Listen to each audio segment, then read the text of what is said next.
Ladies and gents, welcome to Reacts, and this is a lot of people, surprisingly, by a lot I mean 5-6 comments. I guess that's a lot. US F-15 caught alone by Russia, then this happened. Now usually I don't get requests like that. I don't get 4 or 5 different people in a different video telling me to watch this. Is this a new reaction video? Is that what I don't know. This was a channel Military Simply Explained. Looks like a relatively new channel, has less than 10,000 subscribers. So this is a new thing or something? It's like 2 weeks ago. Alright, I guess Russia is frictioning with US because why not? Why not piss off USA? It's not like US just did a campaign in Iran. It's not like Trump might be, you know what, screw it, let's attack Russia. Trump could say that, who knows? I mean, you never know, right? One thing you can say about Trump is that he's not the guy who bluffs. He wanted to do something with Venezuela, he did, overnight. He wanted to attack Iran, he did, right? And I don't know, Russia thing is getting intense because of Ukraine. Russia might do drastic things. More countries might get pulled into it, who knows? It's going to be interesting. Let's do this one. 2 Russian Su-30SMs just scrambled out of Kaliningrad to intercept a Tell me what?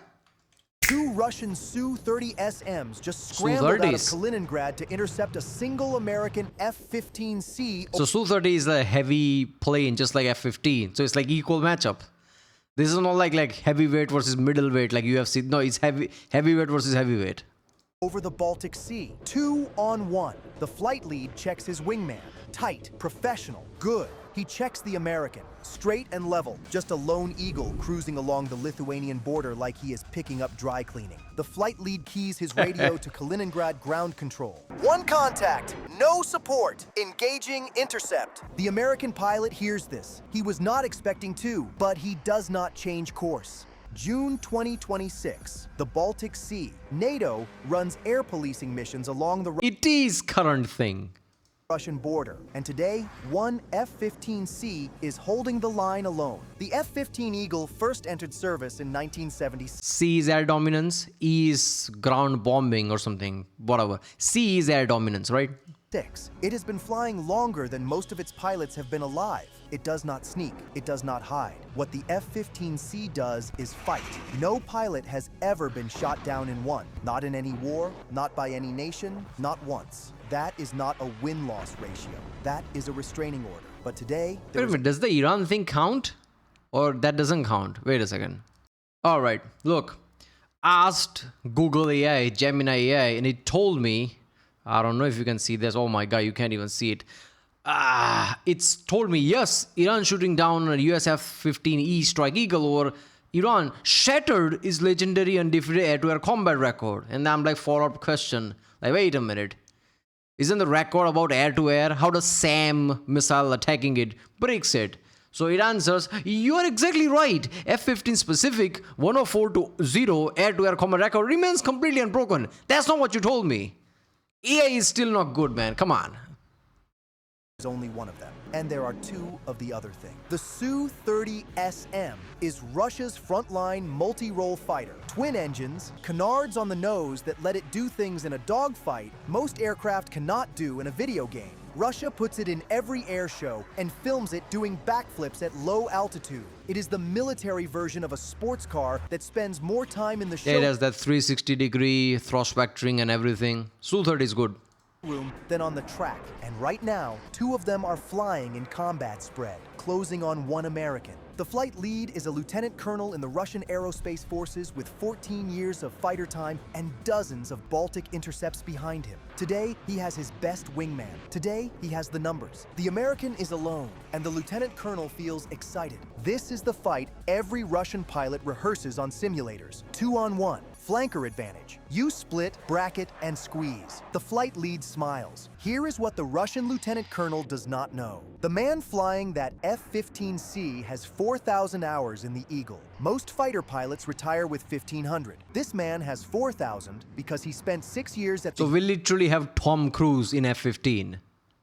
U.S. Air Force Weapons School as an adversary tactics instructor. His entire job was pretending to be a Russian fighter pilot, performing their tactics every day against the best pilots America had, while those pilots tried to kill him. He is the military version of a method. Let me get this straight. So you get a guy against a Russian pilot, and the guy in F-15, his whole job was to pretend to be Russian pilot, which means he studied everything about them, how they move, how they do everything, and they are now facing him. This is like a reflex. It's like, I know exactly what you're going to do every second. It's the worst pilot they could have faced. And there you go. Actor. Except his stage has ejection seats. He knows the Russian two-ship bracket better than the two pilots flying it right now, but none of that matters yet. Right now, he looks exactly like a man who does not know what is coming. He looks that way on purpose. The two flankers close to 15 miles. The lieutenant colonel gives the order. Split! His wingman breaks right. The flight lead breaks left. A pincer move designed to come at the target from two opposite sides at the same time. You turn to face one. The other slides behind you. Run, and they both chase. The American does not turn or run. The lieutenant colonel watches his wingman arc wide to the east. He arcs west. The F-15 sits in the middle, still straight, still not reacting. The lieutenant colonel frowns. He keys his radio. He is not moving, his wingman confirms. Maybe the American is not paying attention.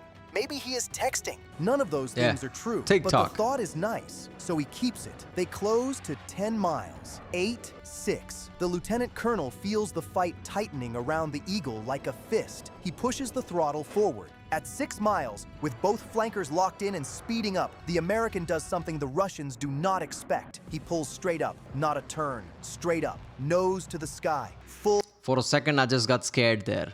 Why did I see end tail of F-22? Because F-22 and they're like that, like exhaust of it is very unique. It looks very like a rectangle style, but it's like has this dull ember type exhaust. It's scary. Every time I see that, it's scary. I'm like, where did F-22 come from? He just used that footage. Afterburner. Two Pratt & Whitney F-100 engines, making 47,000 pounds of thrust. It goes up faster than other jets go forward. If you have ever seen a bottle rocket leave a child's hand, you have seen roughly the same energy-to-weight ratio, except this bottle rocket has a man inside it and an opinion. The lieutenant colonel sees the Eagle. That is like saying it takes hundreds and thousands of horsepower to propel a rocket in sky. No amount of horses you tie down will leave the atmosphere of Earth. What does that even mean? Analogies break at certain point. Understand the bottle analogy, but that doesn't work here. Pitch vertical on his radar. He is going vertical. Both flankers pitch up and try to follow. The Su-30SM can do extraordinary things with thrust vectoring, but it weighs more than the F-15. Both jets are carrying drop tanks, and both pilots just burned most of their energy. They follow the Eagle upward. They slow more. The F-15 climbs like it is late for something. At 25,000 feet, the American is still picking up speed. The Russians are hanging on their engines, watching their airspeed tapes unwind like a bank account after a divorce. The lieutenant colonel's jet shudders. He is running out of energy. The American is not running out of anything. He's an American if that's the case.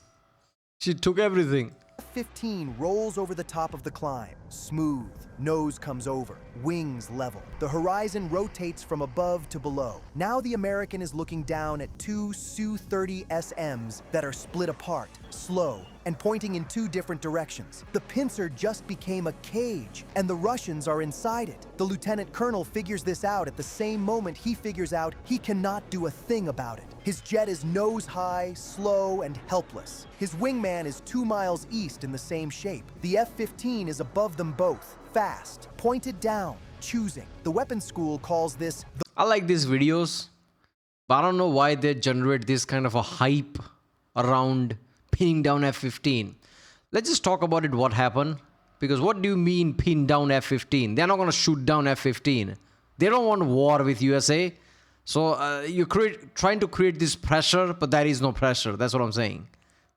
The merge from advantage. The rest of the world calls it the part where you update your resume. The F-15 drops behind the flight lead first. Lock, radar lock, 6 o'clock. The tone fills the cockpit. It fills his helmet. It sits in his chest like a second heartbeat he did not ask for. He brakes left, hard, grunting against the G-forces. The lock holds. 1 second, 2 seconds, 3 seconds. 3 full seconds of an American missile deciding whether to leave the rail. Then the tone stops. The lieutenant colonel gasps, relief, for exactly 1.5 seconds. Then his wingman's voice comes screaming over the radio. "He is on me! Lock! He has lock!" The American picked up the wingman in under 2 seconds. The wingman brakes right. The lock holds. 3 seconds. Then it stops. Then the flight lead's receiver screams again. Back and forth. Lock, release. Lock, release. The F-15 is switching between them so fast that neither pilot can tell who is about to die first. The lieutenant colonel has trained for many things. He has not trained for the one where a single American treats him and his wingman like a light switch and cannot decide which one to turn off. Then it gets worse, because of course it does. The F-15 settles behind the wingman, with no sign that this takes effort. 1,000 feet back, the wingman turns left, the F-15 turns left. He pulls up, the Eagle pulls up. Every brake turn in the Russian manual comes out. Roll, dive, twist. The F-15 follows each one the way an owner follows his dog at a park, relaxed enough but still on a leash. This goes on for 45 seconds. In a cockpit where someone is glued to your tail and you cannot shake them, 45 seconds is a funeral you attend while still alive. Meanwhile, the lieutenant colonel is circling outside the fight. His wingman is being taken apart, and every second he watches, it gets worse. But he cannot re-enter. Every angle crosses the F-15's nose. Every path back puts him in front of the American's radar. He is a lieutenant colonel in the Russian aerospace forces, locked out of his own fight by one man who will not let him back inside. He circles, he watches, he grips the stick until his gloves creak. Then the F-15 releases the wingman. The tone stops. The wingman sags in his harness, breathing hard. The F-15 climbs a little, shifts position, and locks the lieutenant colonel. 3 seconds, brakes lock, locks the wingman. 3 seconds, brakes lock, back to the flight lead. He is switching his radar lock between both flankers the way a man flips channels on a television. Both pilots are... All right. So obviously this is as a, like flexing game.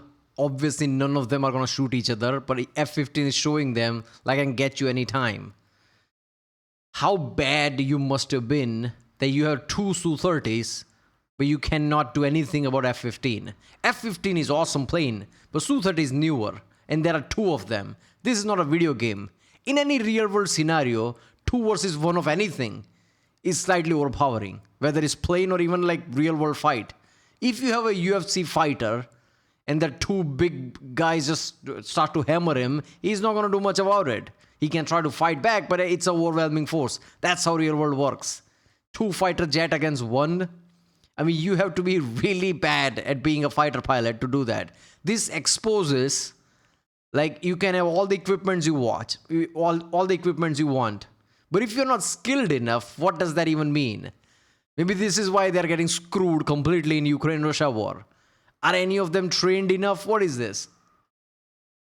Flinching on cue like dogs who have learned when the spray bottle comes out. The American is not fighting them. He is playing with them. He is treating 2 of Russia's frontline fighters like folding laundry while watching TV. The F-15 pilot keys the open frequency. 2 of you, 1 of me, and I still had to slow down. The lieutenant colonel hears this in his helmet. The F-15 holds for 5 more seconds. Then a single, slow wing waggle. A wave goodbye, the kind you give a neighbor you do not respect. It turns northwest, back toward its patrol route. Same heading, same speed. Like this was the intermission, and now the real flight continues. Both Su-30SMs turn south toward Kaliningrad. Neither pilot speaks for 4 minutes. They land, they taxi, they shut down. The lieutenant colonel climbs out of his cockpit and stands on the tarmac a moment longer than he needs to. He walks into the debrief room and sits across from his wing commander. His wing commander asks if either flanker got a firing solution at any point. The lieutenant colonel looks at the table. No, not once. Not for a single frame of HUD tape. His commander asks if there was more than 1 American. One F-15, 1 pilot. The room goes quiet. The kind of quiet where everyone is doing math and not liking the answer. Somewhere in the building, someone is going... How do you have that information? the what they did inside. I mean, to me, it feels like there must be some truth to it, because a lot of things are kind of like added to it. I'm guessing that, because how would you know what they did inside debriefing room in Russia? Going to write a report. That report will travel up the chain, and at every level, someone is going to read it, set it down, and stare out a window for a while. God made the sky. America decides who owns it. Yep, there you go. I don't know how much of this is true, but there is a saying, every every myth has some truth to it. This must be that case. I don't know, because to me it feels like real. This could happen. So probably happened, I don't know. And he even gave out a date of the June, so probably did happen. Probably added things to it, because how does he know what happened inside Russian headquarters? I don't know. But there you go, people. US F-15 caught alone by Russia, then this happened by channel Military Simply Explained. New channel. If you like this video, go to original video page link, and from there support this channel. And yeah, I'll see you next time.